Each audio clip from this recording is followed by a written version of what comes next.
Hello students, welcome to lecture 19 of the online course on Introduction to Microwave and Optical Metamaterials. Today's lecture will be on mixing rules and effective medium theories. So here's the lecture outline. We'll continue where we left in the last lecture. We'll discuss about metal dielectric composites and their mixing rules, classification of different engineered materials, mixing rules available there, introduction to effective medium theories, and we will also look into the Maxwell-Cornet theory. Okay, so in a composite where metal and dielectric components are intermingled with each other in a disordered manner, so there applying the boundary conditions will become so complicated that determining the electromagnetic response of such a composite by solving the Maxwell's equation becomes practically impossible.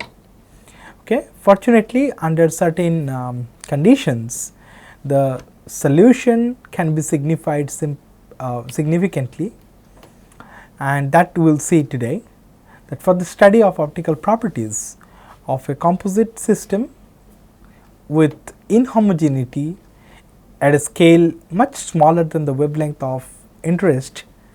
Okay, you can see that the electrodynamic scattering by individual metal or dielectric particles get overshadowed by the average response of the whole system.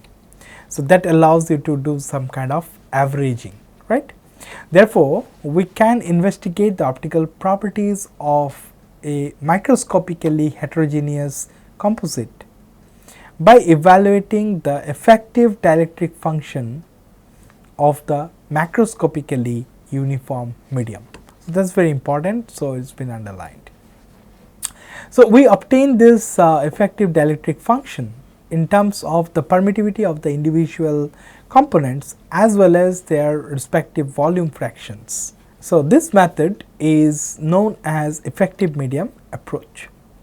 Now, effective medium theories provide macroscopic models of inhomogeneous media based on analytical, numerical, and sometimes experimental techniques. So let us go back and have a quick look at the classification of the engineered materials, and that will allow us to understand where and in which situation this kind of averaging will be applicable, right. So we have already seen this in our earlier lecture, that engineered materials can be put into these 4 buckets, right, where you can purposely tailor their useful electromagnetic properties. You have these ordinary materials, you have these mixtures which are nothing but these ordinary materials getting combined to provide some average properties. So you can have electrics, magnetics, okay, absorbers and magnetodielectric in this category. Okay. We will also come to metamaterials, where composite materials are designed to provide some properties which are never found in their constituent materials, okay, and we will also see some examples here. Now, what are the mixing rules for engineered materials? So let us say that we wish to mix multiple materials together to realize some overall material property. Okay. So it could be something like you have a material epsilon 1 and you have another material epsilon 2, you are mixing them together and you are expecting a new property which is epsilon 3. Now, the effective dielectric constant of this mixture can be written as epsilon effective. That depends on several factors. First, the shape of the particles, size of the particles, electromagnetic properties of the particles, and the statistics of the particle distribution, and also the volume fill fraction of the constituent materials. Now, that brings us to the effective medium theory approach. Okay. Now, a description of composite materials in terms of effective medium approximation becomes very valuable, and it is a versatile tool to investigate, predict and design the electromagnetic response of natural and structured materials. So, effective medium models will equip the macroscopic Maxwell's equation with very simple constitutive relations. Okay.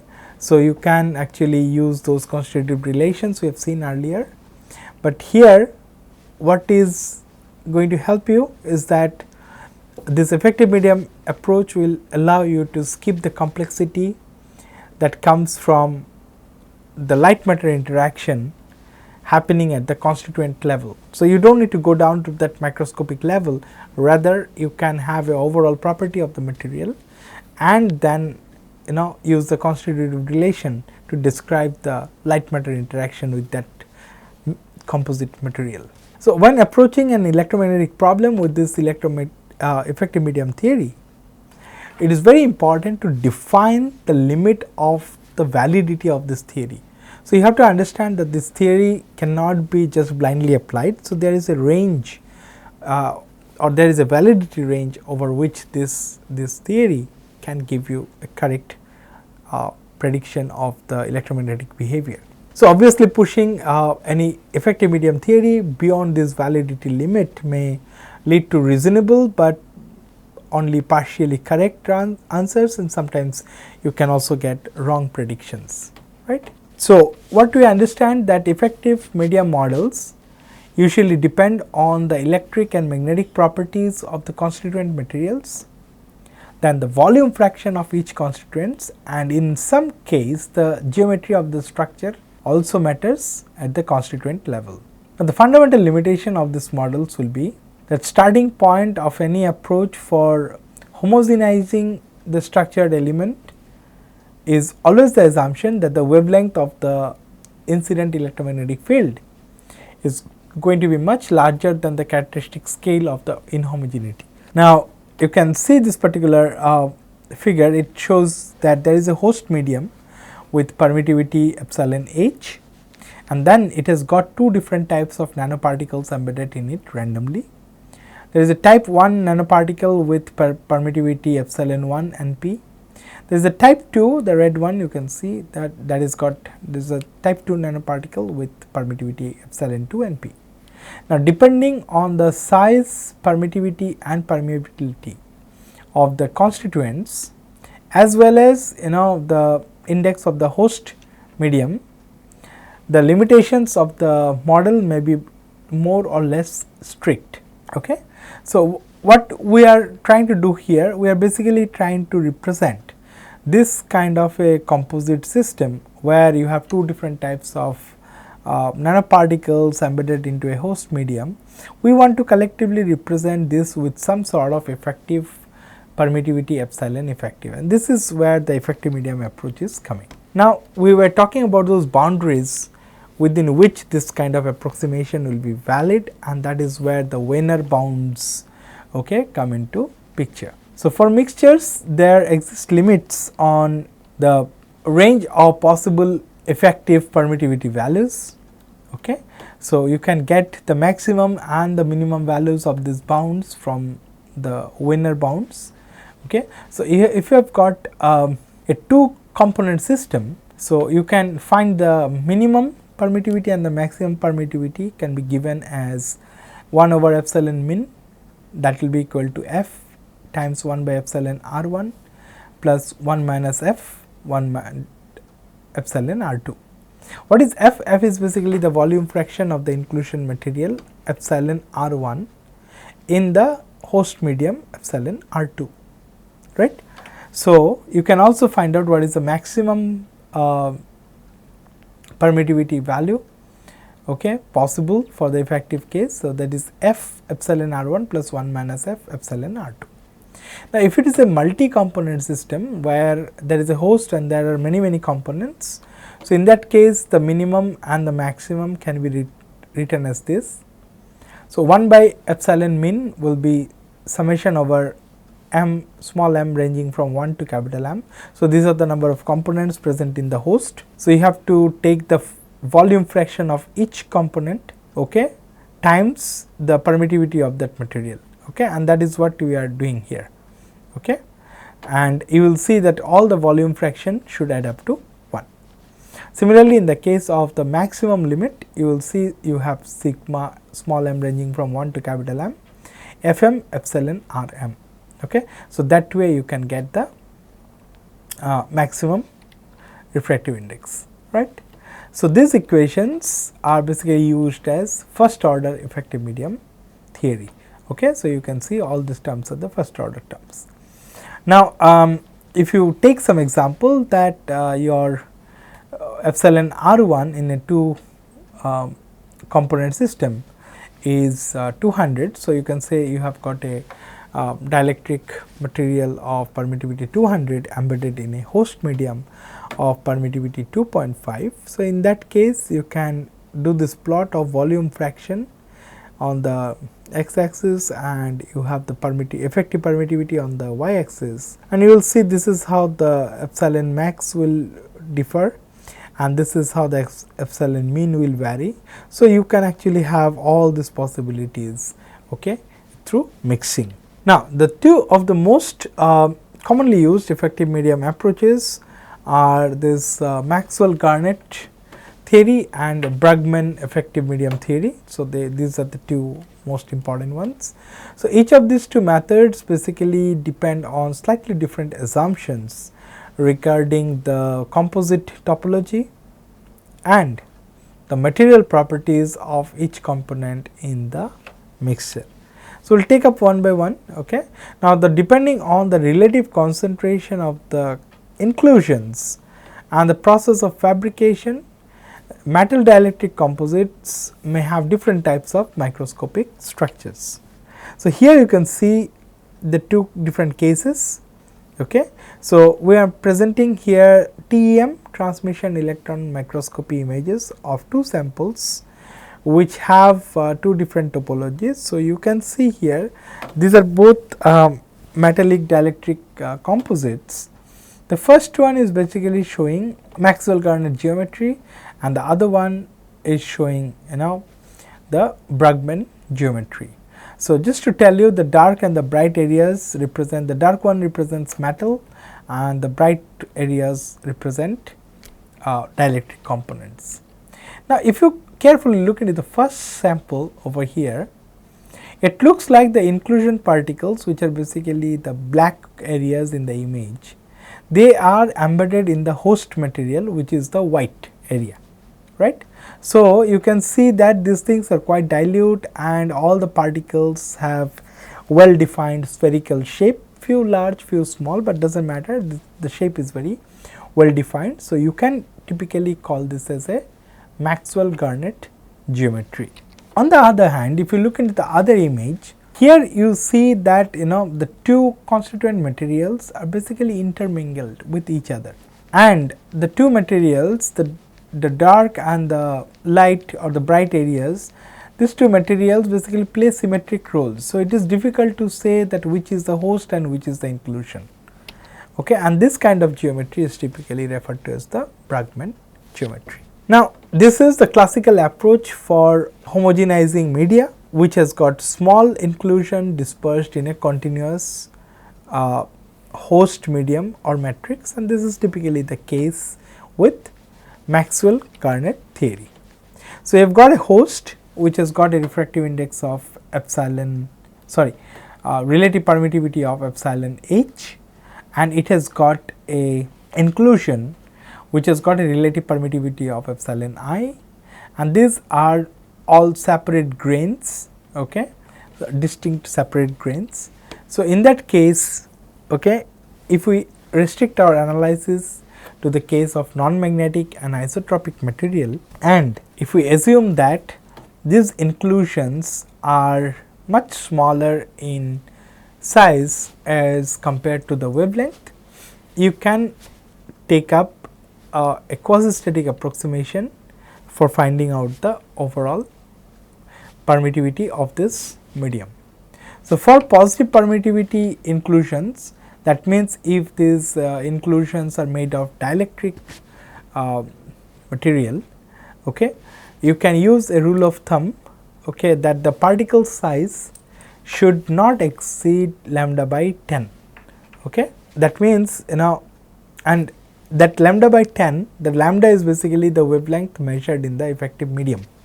Okay. So, that is a kind of rule of thumb. However, if you have metallic or negative permittivity inclusions, the limit of this validity becomes much stricter, because those metallic nanoparticles may have resonance at your particular wavelength of interest, and when they are the incident light is close to the resonance wavelength, the validity limit will become much stricter.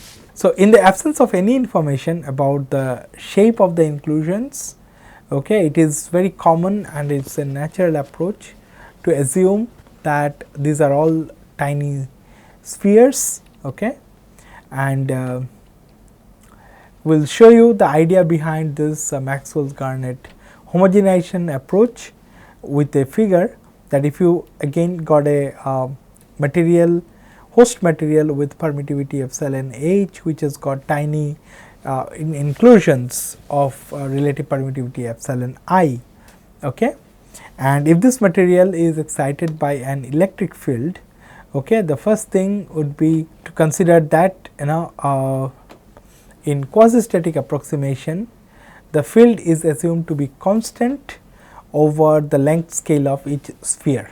Okay. That means the spheres need to be sub wavelength, much smaller than the wavelength. That means over this volume of the sphere there will be no significant spatial variation of the electric field. So, in such situation you can always, you know, represent this entire system with a effective permittivity, and that can be written as epsilon mg, Maxwell-Garnett. Okay. So, if you go in details, you will see that on the left the microstructure that you are discussing right now is typically a two-phase medium with very small, you know, guessed inclusions of unknown shapes and dielectric constant which is dispersed, okay, and this has got a dielectric constant epsilon I dispersed in a continuous host medium which has got a permittivity of epsilon h. This tells you the Maxwell-Garnett view of this particular material, where each inclusion can be considered as a small sphere, again with the permittivity of epsilon I, and here you will see how the Maxwell-Garnett homogenization looks like with permittivity, effective permittivity of epsilon mg. So, this overall system can be now represented as a homogeneous material with refractive index of epsilon mg. So, let us first focus on the response of each isolated sphere to the excitation. Okay. Now, as I mentioned that if you are considering the spheres to be very small, it will act as a point source with an electric dipole moment which is proportional to the electric field, or in other words you can write the response of an isolated sphere in a host medium in terms of its polarization, which is coming from, okay. So, in terms of its, so in other words you can the response of an isolated sphere in the host medium can be written as pH equals epsilon naught epsilon h alpha E. So, here you will see that epsilon naught is basically the vacuum permittivity, alpha is basically giving you the static electric polarizability of the sphere, that depends on the volume of the sphere, also on the relative permittivity of the material and the host medium. Okay. So, this is basically giving you the electric dipole moment which is proportional to the incident electric field. So, this proportionality constant is known as the electric polarizability. Now, the field inside the sphere can be written as EI, okay, that is nothing but 3 epsilon h divided by epsilon I plus 2 epsilon h times E, that is basically the external electric field. So, the field inside is uniform and it is parallel to the external electric field. So, what you can see that the polarizability of the sphere is isotropic, because you have considered the permittivity and the shape of the inclusion to be also isotropic. So, the next step is to create the effective model of this distribution of small spheres. Okay. So, you are now trying to move from here to here. So, we understood that how we move from this to that we have represented contribution of each point dipoles in terms of the dipole moments and polarizability of the spheres. Okay. And now, once the spheres are basically reduced to all electric point dipoles, okay, now you have to understand that how the field radiated by each point dipole is getting influenced in the presence of all other dipoles. Okay. That means, you have to take into consideration the number of dipoles that is present in a unit volume, and say you have n number of point dipoles like that. So, in that case, you have to think of that the effective permittivity that you are getting is nothing but an average or microscopic constitutive relation that is coming to link the average electric field to the average displacement field D. So, the average electric field can be represented like this, okay, and the average displacement field can be represented like this. So, you are basically finding out this effective permittivity that will be correlating this effective or average displacement field with the average electric field. Now, the average parameter integrates over sufficiently large volume in order to provide an accurate description of the field or the average field in the original medium.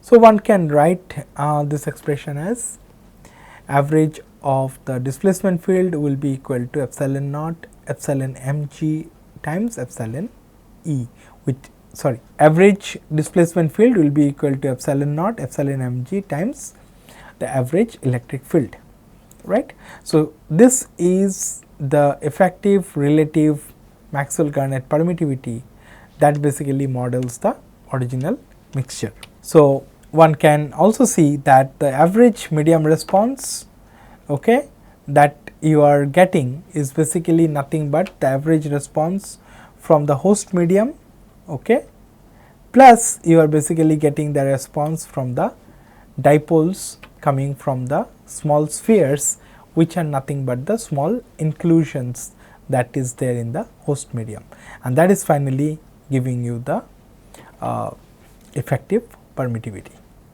So, we will look into the equations of and how we finally calculate. Okay. So, we have already got the idea that this value, the effective permittivity, has to be within the Wiener bounds. So, there is a limit of the maximum and the minimum value of the permittivity possible based on the individual values of the host medium and the inclusions and also their volume fraction. So, the mixture will have something in between. So, here one thing is important, that the inclusions need to be of sub wavelength size, and then what you are finding out is that first you consider each of these inclusions, okay, and then you assume them as point dipoles, and then because this point dipole in the in an oscillating electric field will also be oscillating and they will radiate, and the scattered field from this dipoles will be kind of interacting with the other dipoles in the vicinity, and then you will get a overall response from the material, and that is what this particular theory is helping you to approximate, right. So, with that we will stop here and we will look into the equations and how we can derive this Maxwell-Garnett theory, and also we will also move and discuss the Brugman theory in the next lecture.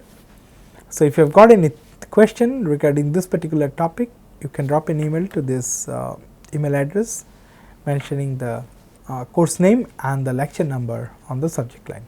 Thank you.